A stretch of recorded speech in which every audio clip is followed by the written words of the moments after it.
All right, Shawn. Tell us about the series you are currently working on for the upcoming exhibition, Visceral City. Okay.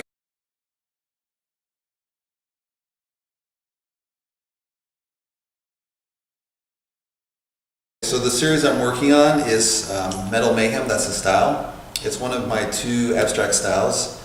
I use metal tools like cement trowel and as well as your traditional palette knife. And this is kind of construction and deconstruction at the same time. So you're kind of constructing like cement as you're building the road or you're building a sidewalk with these tools.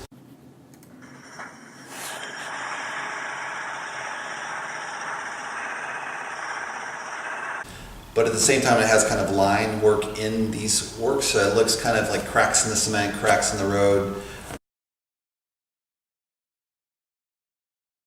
So you're playing between constructing society, but at the same time deconstructing, as it's kind of that contrast between the positive and the negative in society of building and deconstructing at the same time.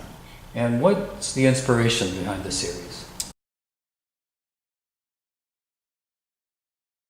So a few years back, maybe like 7 years ago, there was at 4th Street Studios, there was an artist called Eric Neiman, and I saw his work and it had like these grooves in it and these really flat marks from the same tools that I use now.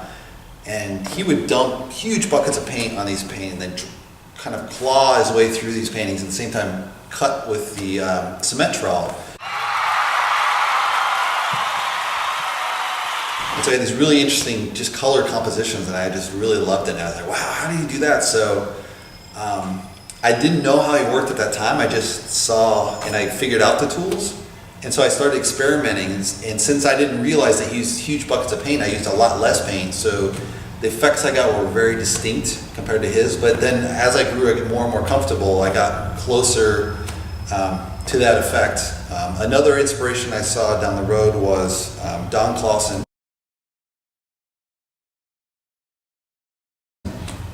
And Clausen was a guy I actually did a show with a few years back here at the New Studio. And his style was, I interviewed him and he has like small metal tools, all these huge blades that he makes all himself, custom work. Similar to Gerhard Richter does huge metal tools as well. And he would kind of draw it at angles. So that was really fascinating. I did a whole huge interview series on that. Another artist, Gerhard Richter, this German guy,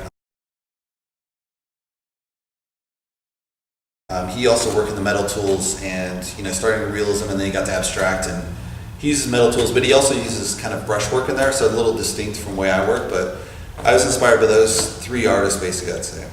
You seem really interested in the process of creating this work. How is your own personal process? Do you end up with the same piece that you envisioned as you started, or is there a journey there in terms of creating these pieces? Yeah, so it kind of depends, piece by piece. Some pieces I like. I have up here on the wall, there's an orange piece, and I knew I kind of wanted a limited palette with orange all the way to black, and I basically kind of got the result I wanted.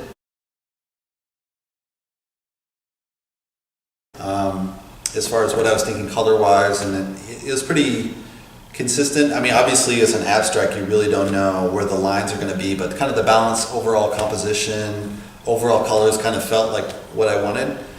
Another work in the similar show, I started with black and white, and I thought, hey, I'm going to start with kind of color as the background as I brushed it in, and then later I cover with black, white, gray, and there would just be little hints of the color, but as I got towards the end, there was actually a lot of the color still left, and I really liked that effect concentration with the white and black, and so I left that color in there, so it was very distinct than what I had originally envisioned. In terms of colors, how do you choose your colors?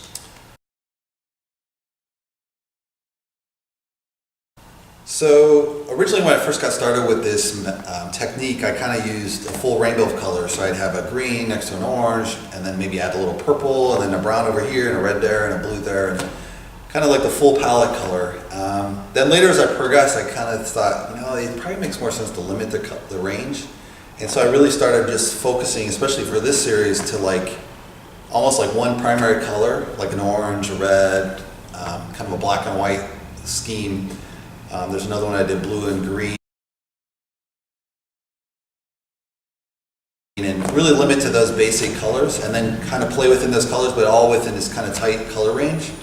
And it feels more integral, I'd say, and more cohesive as a palette and as the final result of the work. You mentioned the colors that you're choosing it's related to the theme of the show, Visceral City. Sure. Can you talk more about how this particular series contributes to the theme of Visceral City? So my take on Visceral City is kind of, you know, we live in the Bay Area, and the Bay Area is always building a lot all the time. They're repairing the roads, they're building new roads, they're building new construction. Right across the street we have a condo complex going up. There's a new one going up right behind this building. So the area is constantly in flux, constantly being reconstructed, changed a lot. I mean, this area used to be an Indian burial ground, and now it's all been, you know, cement covered everything, even though, and they just dug up the parking lot right next to us to see if there was Indian remains. They didn't find any, so they're going to build a whole new complex there as well. So my work relates in the sense that, you know, the tools are tools of construction. So they build like sidewalks and building, and you plaster a building with these kind of cement trowels.